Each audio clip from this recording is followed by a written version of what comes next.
Welcome to the Slop Farm. Enjoy the video.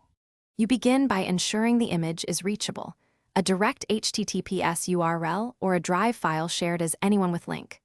Once done, open your Google Sheet and pick the exact cell where the image should appear.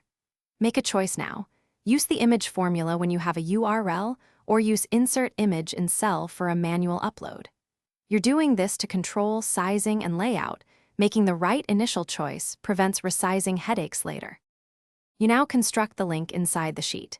If you have a web URL, type =image, https://your image, 1 to fit the cell, or choose mode 2, 3, 4 to control stretching or exact pixels. Include optional height and width. If the file is in Drive, convert the share link into a direct image link by using the file ID and the proper export format so Google Sheets reads it as an image. Make sure to test a single cell, first to verify aspect ratio and alignment. Finish by confirming layout and permissions. You should lock or protect the sheet area if others edit, and resize rows or columns so images display correctly. If an image fails to load, first verify the URL opens in an incognito window and that Drive sharing is set to anyone with link. Sometimes removing extra query parameters or regenerating the export link fixes it.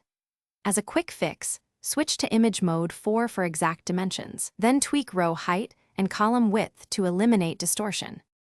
Thanks for watching. Consider subscribing if we helped you today.